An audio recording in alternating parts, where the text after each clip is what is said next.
토요 새벽 기도에 함께 은혜를 누리고자 합니다. 찬송가 349장 함께 부르도록 하겠습니다.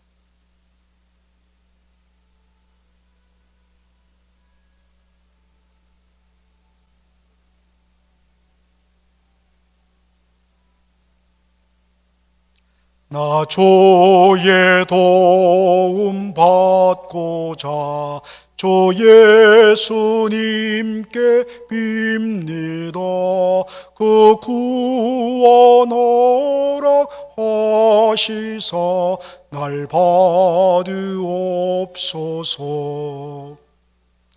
내 모습 이대로 주 받으옵소서.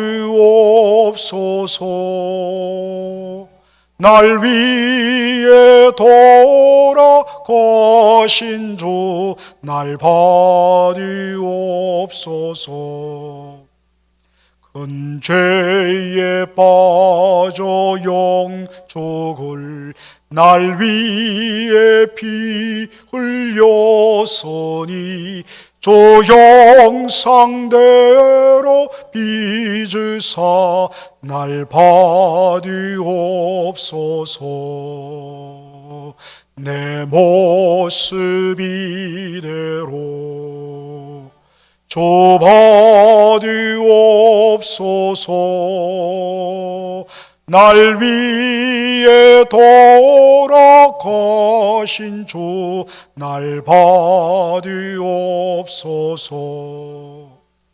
내 힘과 결심 약하여 늘 깨워지기 쉬우니 주 이름으로 구원해 날 받으옵소서.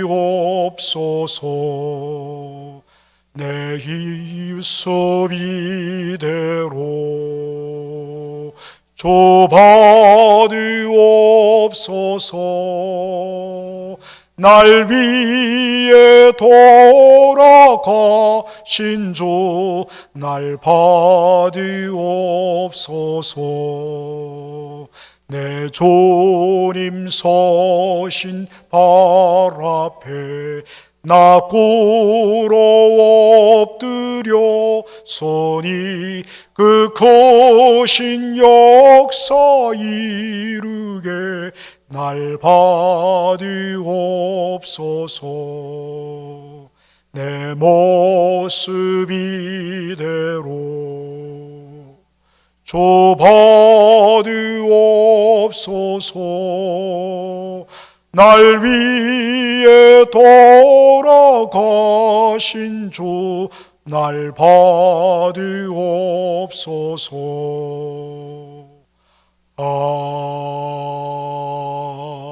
아멘.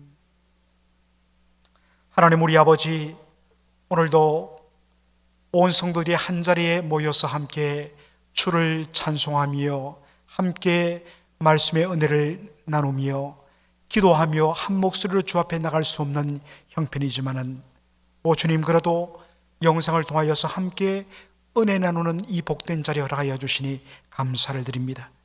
아버지 하나님, 어디서나 주의 백성들이 주의 이름을 부르는 곳에 함께 하시는 주님, 오늘도 사랑하는 성도들의 삶의 현장을 지켜주시고 하나님 우리 아버지, 특별히 가라앉은 영혼 속에 생명의 만나로 충만케 하여 주셔서 하나님 이 어둡고 답답한 시대에 말씀의 능력으로 힘있게 일어설 수 있도록 은혜 공급하여 주시옵소서.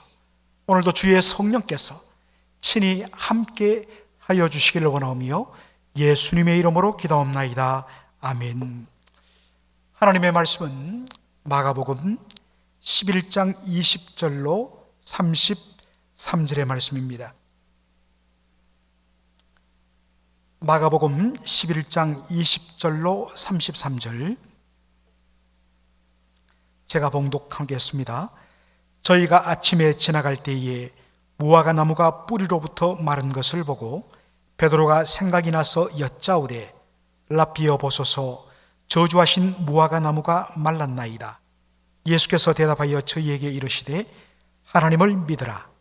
내가 진실로 너희에게 이르노니 누구든지 이 산들어 들려 바다에 던지우라 하며 그 말하는 것이 이룰 줄 믿고 마음에 의심치 아니하면 그대로 되리라. 그러므로 내가 너희에게 말하노니 무엇이든지 기도하고 구하는 것은 받은 줄로 믿으라. 그리하면 너희에게 그대로 되리라. 서서 기도할 때에 아무에게나 혐의가 있거든 용서하라. 그리하여야 하늘에 계신 너희 아버지도 너희 허물을 사하여 주시리라 하셨더라. 저희가 다시 예루살렘에 들어가니라.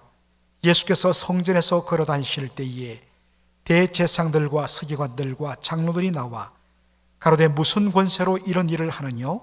누가 이런 일 할 권세를 주었느뇨? 예수께서 가라사대 나도 한 말을 너희에게 물으르니 대답하라. 그리하면 나도 무슨 권세로 이런 일을 하는지 이르리라. 요한의 세례가 하늘로서냐 사람에게로서냐? 내게 대답하라. 저희가 서로 의논하여 가로되 만일 하늘로서라 하면 어찌하여 저를 믿지 아니하였느냐 할 것이니 그러면 사람에게로서라 할까 하였으나 모든 사람이 요한을 참 선지자로 여김으로 저희가 백성을 무서워하는지라. 이에 예수께 대답하여 가로되 우리가 알지 못하노라 하니 예수께서 가라사대 나도 무슨 권세로 이런 일을 하는지 너희에게 이르지 아니하리라 하시니라. 아멘. 오늘 저는 마가복음 11장 20절로 23절의 말씀을 가지고 원가지들도 아끼지 아니하셨은즉 이라는 제목으로 말씀을 전하고자 합니다. 예수님께서 드디어 예루살렘에 입성하셨습니다. 예수님께서 예루살렘에서 입성하여 한 주간 십자가에 달려 돌아가시기까지 한 주간을 예수님은 베다니에 머무시면서 매일마다 성전에 나와서 말씀을 전하셨습니다. 오늘 본문에 보니까 예수님과 함께 성전을 향하던 예수님의 제자들이 무화과 나무가 뿌리로부터 바짝 말라버린 것을 보고 깜짝 놀랐습니다. 여러분, 가지는 말라도 뿌리가 마르지 아니하면 그 나무는 살아날 가능성이 있습니다. 그런데 뿌리부터 말랐다는 것은 무슨 뜻이겠습니까? 아예 소성 가능성이 전혀 없다는 것을 말해주는 것입니다. 그런데 이 마가복음 11장 20절을 보면 우리나라 한글 성경에는 무화과 나무라고 되어 있는데 영어상으로 보면 the fig tree, 그 무화과 나무라 되어 있습니다. 여러분, 여기에 그 무화과 나무는 어떤 나무일까요? 바로 전날에 예수님께서 저주하신 바로 그 무화과 나무를 가리키는 것입니다. 이 일에 대하여 자세한 내용이 마가복음 11장 20절로 12절로 14절에 나옵니다. 마가복음 11장 12절로 14절에 나옵니다. 바로 전날에 예수님께서 성전을 향하여 가시는데 시장기가 느껴졌습니다. 그런데 마침 저 멀리에 무화과 나무가 보이는데 아주 잎이 무성한 무화과 나무가 보였습니다. 예수님께서 그곳을 향하여 가셔서 나뭇잎을 뒤지면서 무화과 열매를 찾았지만 보이지 않자 예수님께서 그 무화과 나무를 저주한 것입니다. 그런데 마가복음 11장 13절에 보면 아주 흥미로운 표현이 나옵니다. 이는 무화과의 때가 아님이라. 이는 무화과의 때가 아님이라. 여러분, 무화과는 보통 3월과 4월 사이에 잎이 나고 그리고 열매는 6월이 지나서야 열매가 맺힙니다. 그런데 이 사건이 일어난 시점은 언제냐면 3월 중순경입니다. 다시 말해서 마가복음 11장 13절에 말씀한 대로 무화과의 때가 아직 이르지 않은 것입니다. 그런데 예수님은 이 나무가 열매를 맺히지 못했다 해서 저주하셨습니다. 예수님의 이런 반응에 대해서 예수님을 옹호하려는, 예수님의 행동을 이해하려는 여러 가지 해석들이 나왔습니다. 어떤 분은 이렇게 이야기합니다. 예수님도 우리와 같은 사람의 몸을 입고 이 땅에 오셨기 때문에 예수님은 배고픔을 느끼셨다. 여러분, 우리가 배고픔을 느끼면 보통 사람들이 굉장히 센시티브하게 됩니다. 배는 고픈데, 그래서 무화과 열매를 찾았는데 열매가 보이지 않으니까 예수님이 조금 짜증을 내신 것이다. 여러분, 과연 그럴까요? 예수님께서 십자가에 달려 피를 흘리면서 고통하셨을 때에 아래쪽에서 수많은 사람들이 예수님을 비방하고 예수님을 조롱하며 침을 뱉었습니다. 그때 여러분, 예수님은 어떻게 반응하십니까? 신경질을 내며 짜증을 내면서 두고 보자고, 내가 가만히 두지 않겠다고 똑같이 욕설하며 반응하시던가요? 그렇지 않습니다. 도리어 예수님께서는 하나님 아버지께 기도하셨습니다. 저들의 죄를 사하여 주옵소서. 왜냐하면 저들이 하는 일을 알지 못하기 때문입니다 라고 그렇게 잠잠히 기도하시던 예수님 모습입니다. 또 어떤 사람들은 예수님의 행동을 옹호하기 위해서 이런 해석도 내어놓습니다. 이스라엘의 무화과 나무는 1년에 2번 열매를 맺는다. 3월과 4월에는 처음 열매를 맺게 되는데 그때는 아주 맛이 없고 볼품없는 무화과가 맺힌다. 이것은 정말 가난한 사람이거나 아니면 집을 떠난 나그네들이 배고픔을 견디지 못해서 맛이 없지만 그렇게 먹는 것이다. 그런데 이 무화과 나무는 그 맛없는 열매조차도 맺지 않았기 때문에 예수님이 저주를 하는 것이다 라고 그렇게 해석하는 사람도 있습니다. 여러분, 이것이 과연 옳은 말일까요? 일단 사실적인 측면에서 이것은 옳지 않습니다. 무화과 나무는 1년에 2번 열매를 맺지 않습니다. 오히려 무화과 나무는 두 종류의 무화과 나무가 있습니다. 하나는 봄에 열매를 맺는 것이 있고 또 하나는 여름에 열매를 맺는 무화과 나무 두 종류입니다. 봄에 열매를 맺는 무화과 나무는 잎이 맺히기 전에 열매부터 맺는 무화과 나무입니다. 그런데 맛은 여름에 잎이 나고 그 다음에 6월 지나서 열매가 맺히는 여름 무화과 나무에 비해서 맛은 떨어집니다. 그러나 시장길을 달래줄 만큼은 된다는 것입니다. 그런데 오늘 본문에서 예수님이 보신 이 무화과 나무는 어떻습니까? 잎은 있는데 열매는 없었다는 것입니다. 그리고 마가복음 11장 13절에 이는 무화과의 때가 아님이라 라고 말씀하고 있습니다. 그렇다면 여기 지금 본문에 등장하는 무화과 나무는 바로 여름에 열매를 맺는 무화과 나무 종류인 것입니다. 자, 그렇다면 우리는 예수님께서 왜 이렇게 행동하셨느냐 그 이유를 살필 필요가 있습니다. 바로 그 실마리는 마가복음 11장 13절의 말씀입니다. 이는 무화과의 때가 아님이라. 이 말은 무슨 뜻입니까? 예수님도 지금 이 무화과 나무는 여름에 열매를 맺는 무화과 나무라서 지금은 잎만 있고 열매를 맺지 못한다는 것을 예수님도 알고 있다는 뜻입니다. 그러면 이것을 아셨는데도 불구하고 왜 예수님이 저주하셨는가? 여기는 예수님의 의도된 메시지가 들어있다는 것입니다. 구약 성경을 보면 선지자들은 종종 하나님의 명령에 따라서 아주 비정상적인 행동을 통하여서 하나님의 뜻을 전하고는 했습니다. 가장 대표적인 경우가 이사야입니다. 이사야 20장 3절로 5절 보면 하나님께서 이사야 선지자에게 어느 날 명령을 내리십니다. 이사야야, 너는 신발을 벗어라. 그리고 옷을 다 벗고 맨발로 벌거벗은 채로 3년간 살아라 라고 이야기합니다. 여러분, 얼마나 수치스럽겠습니까? 정신이 나간 사람도 아니고 하나님의 말씀을 전하는 그것도 선지자가 맨발에 벌거벗은 채로 그것도 3년간 산다.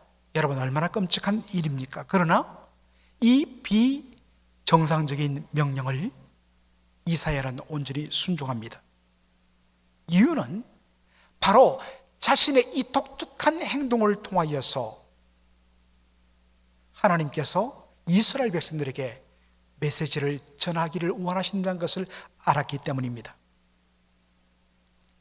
하나님께서 이사야의 옷을 벗고 3년간 살게 하신 이유는 뭘까요? 그 당시 이스라엘 나라는 저 남쪽에 있는 유대 애굽 나라를 의지했습니다. 그런데 하나님 말씀하십니다.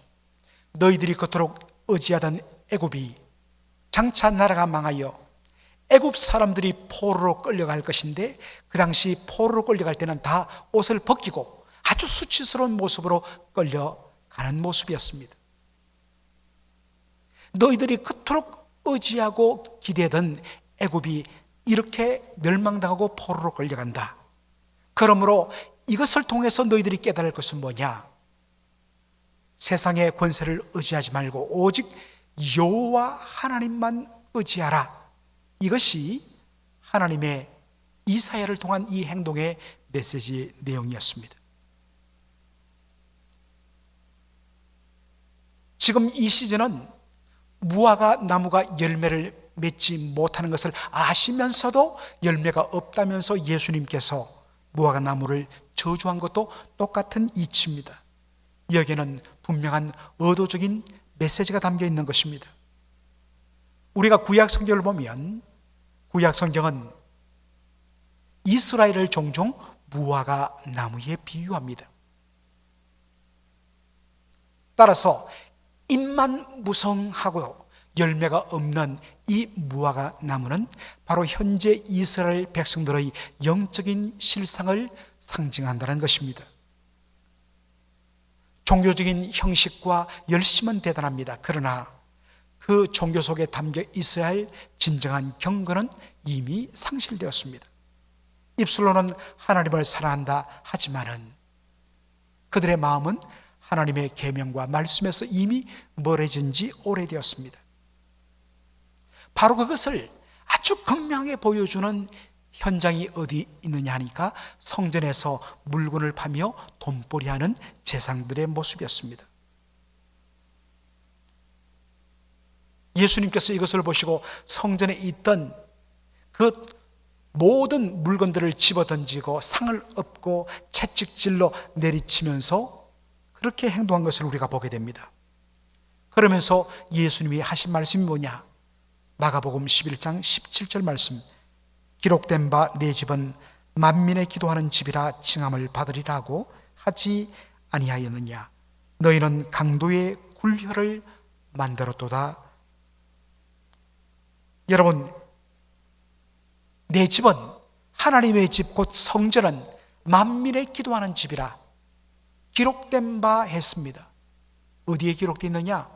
구약성경 이사야 56장 7절에 기록되어 있습니다. 내 집은 만민의 기도하는 집이라.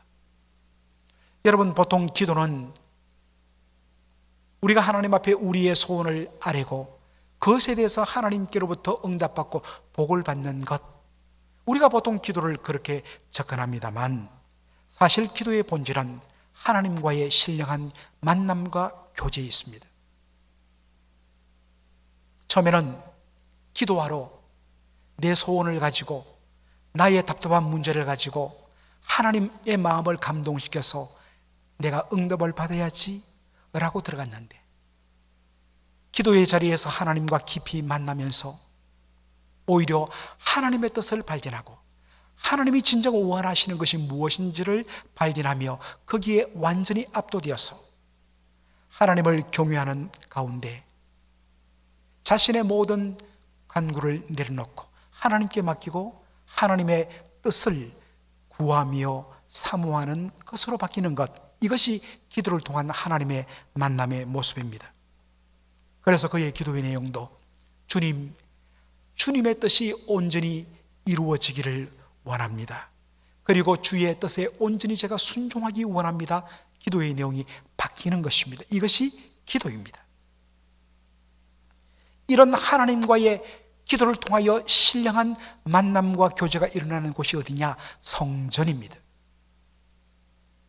우리가 하나님 성전에서 예배드리고 하나님께 기도드리고 모든 것, 그 속에 하나님의 영광의 임재와 함께 하나님과 말씀의 만남, 그리고 말씀 가운데 하나님께 순종, 이것이 있어야 참된 예배요, 참된 기도인 것입니다. 그런데 바로 그 성전은 만민의 기도하는 집, 유대인뿐만 아니라 하나님의 사랑을 입은 모든 이방인들까지도 함께 나와 기도하고 함께 찬양하고 함께 예배드리는 하나님의 집인 것입니다. 예수님 당시 성전에 보면 이방인의 뜰이라는 공간이 존재했습니다. 제단이 있는 그 안쪽 뜰은 유대인들만 들어가게 되어 있었습니다. 비록 이방인들은 성전 안쪽까지 들어가지 못하지만은 이방인의 뜰에서 하나님의 말씀을 들으며 그 말씀을 통하여서 하나님을 바로 알고 그 하나님을 경외하고 하나님을 예배할 수 있도록 만들었습니다. 바로 이방인들도 하나님의 은혜 가운데로 들어올 수 있도록 만든 말씀의 은혜의 자리가 이방인의 뜰이었습니다. 그런데 바로 이방인들이 하나님을 만나며 하나님께 기도하며 하나님 말씀을 듣도록 만들어진 이방인의 뜰이 그 당시에 뭐로 가득 채워졌느냐? 바로 각종 매매의 장세로 짐승들을 팔고 돈을 주고받는 돈벌이 장소로 전락했습니다. 더 이상 이방인들이 여기에 접근할 수 없게 된 것입니다. 이런 성전은 성전의 본래 목적을 상실했기 때문에 더 이상 존재할 이유가 없다는 것입니다. 따라서 무화과 나무의 저주는 크게 보면 이스라엘의 영적인 타락에 대한 하나님의 심판이면서 동시에 목적을 상실한 성전에 대한 주님의 엄중한 심판의 메시지인 것입니다. 무화과 저주로 상징되는 이스라엘에 대한 심판이 우리에게 주는 경고가 있습니다. 로마서 11장 20절로 21절에 이렇게 말씀이 되어 있습니다. 옳도다 저희는 믿지 아니하므로, 이때 저희는 유대인을 가리킵니다. 옳도다 저희 유대인들은 믿지 아니하므로 꺾이우고 너는 믿음으로 섰느니라. 높은 마음을 품지 말고 도리어 두려워하라. 하나님이 원가지들도 아끼지 아니하셨은즉 너도 아끼지 아니하시리라. 여러분, 어떤 의미에서 혈통적으로 이방인인 우리가 하나님의 놀라운 은혜로 구원받고 하나님의 백성이 되고 하나님의 자녀가 된 것은 원래 하나님의 원래 자녀들인 이스라엘의 타락과 불순종 때문이었습니다. 하나님께서 그 열과 원가지인 이스라엘 백성들을 잘라내시고 그 잘려진 가지에다가 바로 우리를 잘라서 붙여서 그 하나님의 놀라운 은혜를 맛보도록 은혜를 베푸셨다는 것입니다. 이것을 보면서 우리는 감사하면서도 한편으로는 두려워해야 된다는 것입니다. 하나님께서 원가지들도 아끼지 아니하고 잘라내셨다면 우리들은 오죽하겠느냐 하는 것입니다. 그러므로 오늘 이 말씀을 보면서 나는 지금 주님 보시기에 어떤 모습인가? 포도나무이신 주님께 붙은 가지로서 진정 열매를 맺고 있는가? 잎은 무성한데 종교적인 모습은 있는데 그 하나님을 경외하고 하나님의 말씀에 순종하는 하나님의 백성에 합당한 열매는 없는 모습이 아닌지, 두렵고 떨림으로 우리의 구원을 이루어가는 저와 여러분 되기를 주의 이름으로 축원합니다. 아멘. 살아계신 우리 아버지 하나님, 은혜와 사랑을 감사합니다. 지난 한 주간도 우리 사랑하는 성도들 눈동자처럼 지켜주시고 우리 성도들의 각 가정의 모든 자녀들과 자손들 그리고 우리의 삶의 현장을 보호하여 주신 주님께 감사를 드립니다.